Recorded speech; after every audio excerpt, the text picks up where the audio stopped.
Selamat pagi anak-anak.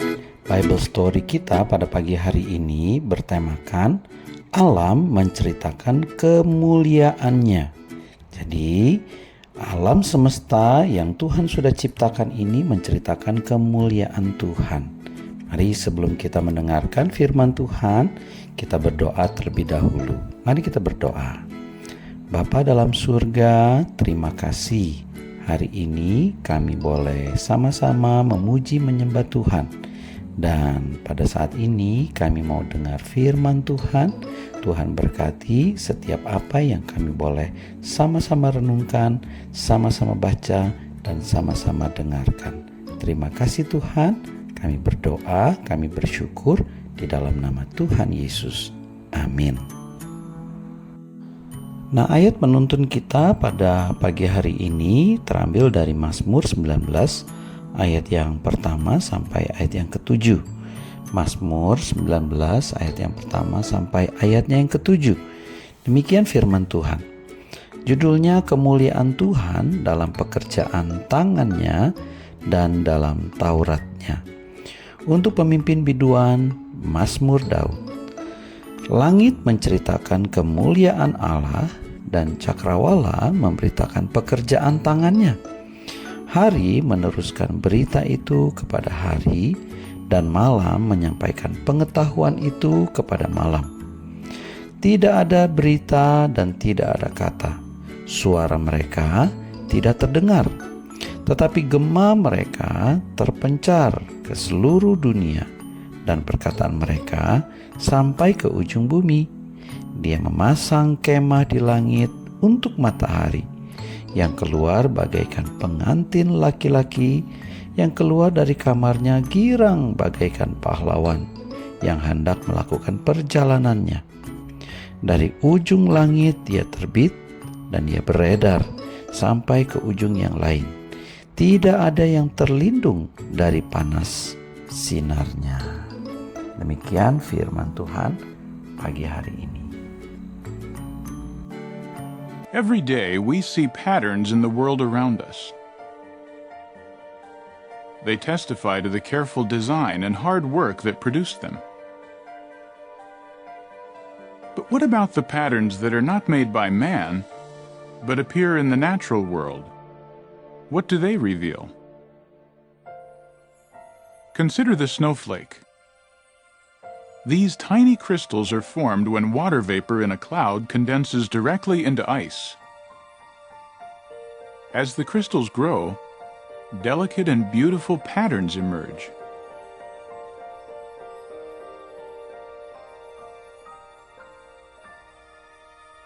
Look more closely at the pattern within a single snowflake.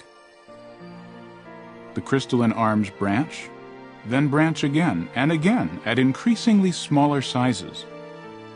Mathematicians studying this concept of self-similarity use the term fractal to describe a shape that has a consistent, repeated pattern at multiple scales. Where else can fractal patterns be seen in the natural world? Trees can demonstrate a degree of self-similarity.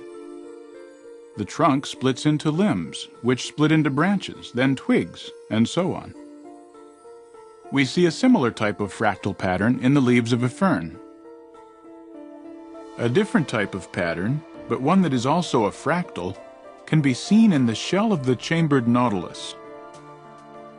As it grows, the nautilus builds new, larger chambers and seals off the older, smaller ones that it no longer needs. The result is a spiral that is fractal in nature, maintaining a similar shape as it increases in size. Natural spiral patterns of this type can be observed in many places, from the cloud formations of a hurricane to tiny shells on the beach, from the arrangement of the stars in a galaxy to the seeds on a sunflower head.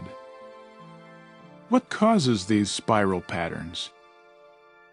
In the case of the sunflower, it has to do with the specific angle at which new plant growths form. This angle, approximately 137.5 degrees, is sometimes called the golden angle. It results in an ideally compact arrangement with no wasted space and creates distinct spiral patterns. If the sunflower grew not at the golden angle, but at a different angle, for example 140 degrees, we would see radial arms instead, and the seed arrangement would not be as efficient. As we look even closer, we can discern a fascinating mathematical relationship between this golden angle and a series of numbers called the Fibonacci sequence. In this progression, each number is determined by adding the previous two numbers together. Interestingly, these Fibonacci numbers can often be observed in plants. This sunflower has 34 spirals in one direction and 55 going the other way. Both of these numbers are in the Fibonacci sequence. A pineapple will often have 8 or 13 spirals. Flowers with a spiral growth pattern tend to have a Fibonacci number of petals. Why are these numbers significant? As the Fibonacci sequence progresses, the relationship between successive numbers comes closer and closer to defining the exact value of the golden angle.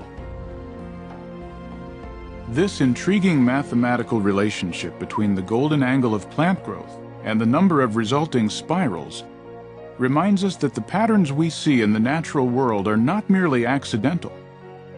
Each one is a reflection of order and careful design. As we take time to examine these patterns more closely, we're filled with a sense of wonder at the workmanship of their designer, Jehovah God.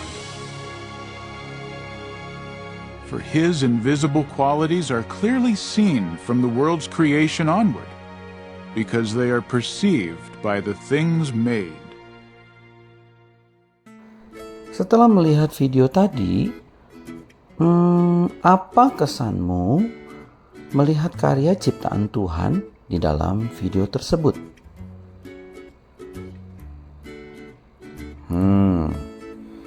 Ternyata melalui karya ciptaan Tuhan di tengah alam semesta, kita bisa menemukan keindahan motif dan juga pola-pola seni yang ada di sana. Mulai dari yang sangat sederhana, bahkan sampai yang paling rumit dan kompleks sekalipun. Sesuatu yang tidak pernah kita bayangkan, ternyata begitu indah ya desain-desain yang Allah buat. Nah, puji Tuhan, kita memiliki alam ciptaan yang begitu indah yang tidak hanya berhenti sampai di situ. Ternyata ada keteraturan pola-pola di dalam alam ini yang berjalan teratur di dalam kuasa karena Tuhan yang menopang. Nah, anak-anak, melalui Mazmur 19 yang tadi kita baca, kita bisa belajar bahwa kita makin mengenal kebesaran Tuhan kita. Alam semesta itu menceritakan bahwa Tuhan itu merangkai semua ciptaannya dengan begitu indah dan begitu ajaib. Dan menariknya adalah ada pola-pola yang Tuhan ciptakan melalui cakrawala, serta bumi kita ini berjalan secara teratur. Nah, anak-anak, ternyata bumi berotasi tidak secara random loh, tetapi secara teratur, sehingga muncullah siang dan juga malam. Dan hari-hari yang berjalan secara teratur itu tidak ada kekacauan. Bayangkan bila tiba-tiba bumi ini berotasi dengan begitu cepat dia berputar, atau mungkin lebih lambat daripada yang biasa, pasti akan terjadi kekacauan. Nah, seorang astronom NASA bernama Stan Odenwald, dia mengatakan bahwa laju kecepatan bumi yang meningkat itu dapat menyebabkan cuaca ekstrim dan dapat merusak pergerakan angin karena perbedaan suhu. yang merupakan penggerak utama dari angin. Dia mengatakan bahwa topan akan berputar lebih cepat dan ada lebih banyak energi yang ada di dalamnya. Itu kata Odenwald. Dan jika bumi sama sekali tidak berputar, maka angin dari kutub utara akan meniup lurus ke khatulistiwa atau sebaliknya.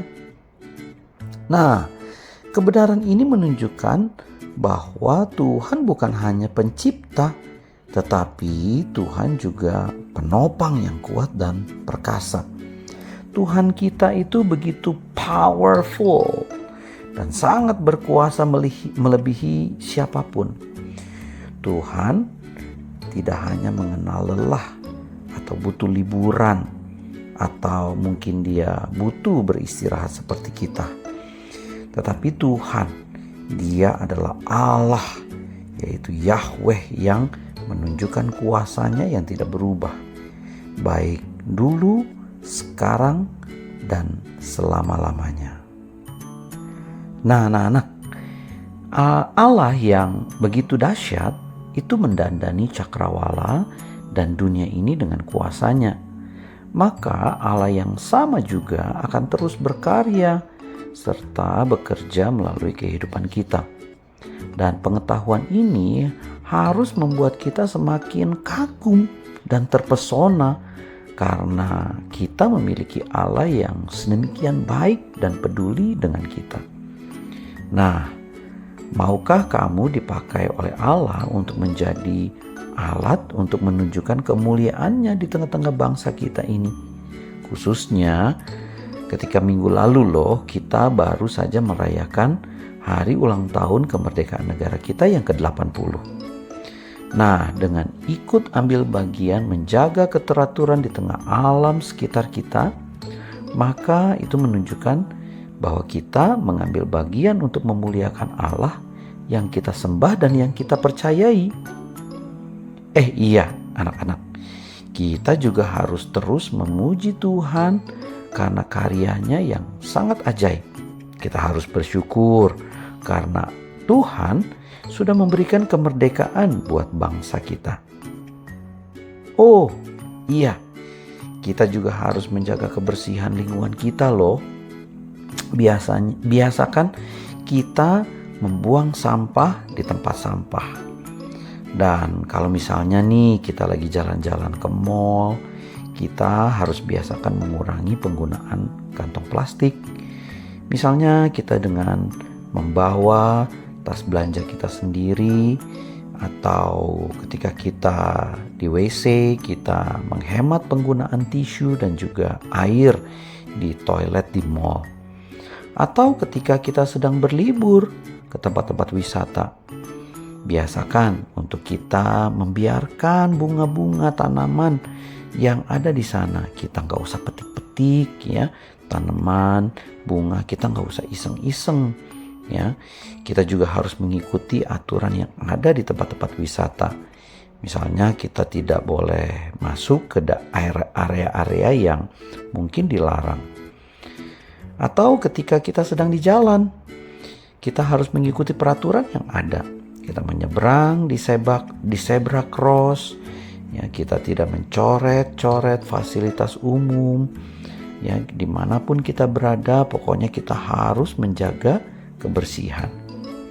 Nah, kalau di rumah, jangan lupa kita mematikan lampu, alat-alat elektronik saat kita tidak gunakan.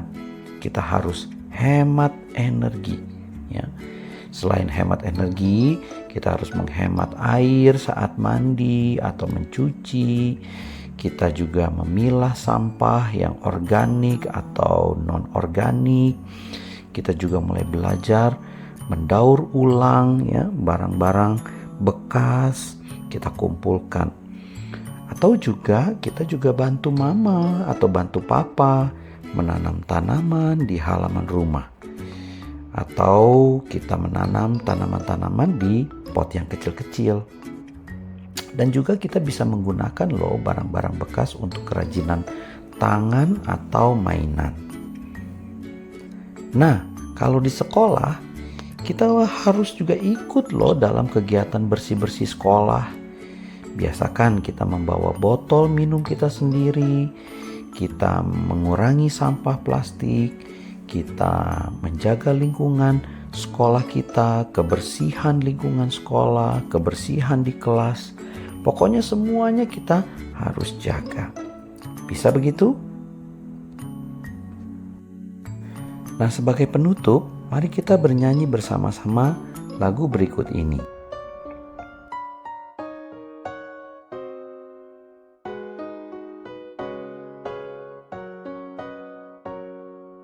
Alam raya menyanyikan kemuliaannya,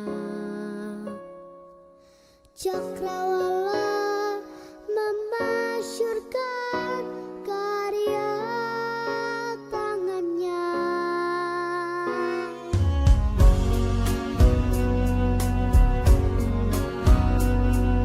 Dengan firman-Nya yang ajaib, tercipta karyanya. Siang dan malam, langit dan bumi, semua yang ada. Burung-burung berkicauan menyambut sang surya. Bunga bermekaran, alam riang-riang memuji namanya. Semesta bernyanyi karena kasih-Nya, tak berubah sampai selamanya. Puji agungkan namanya.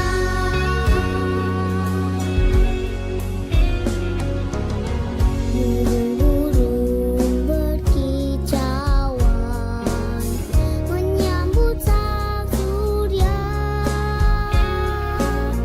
Bunga bermekaran, alam riang-riang memuji namanya. Semesta bernyanyi karena kasih-Nya,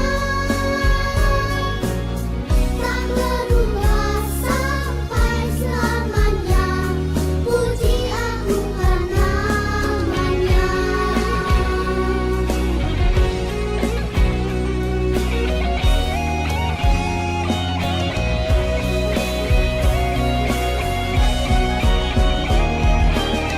Semesta bernyanyi karena kasih-Nya, tak berubah sampai selamanya. Puji agungkan namanya. Semesta bernyanyi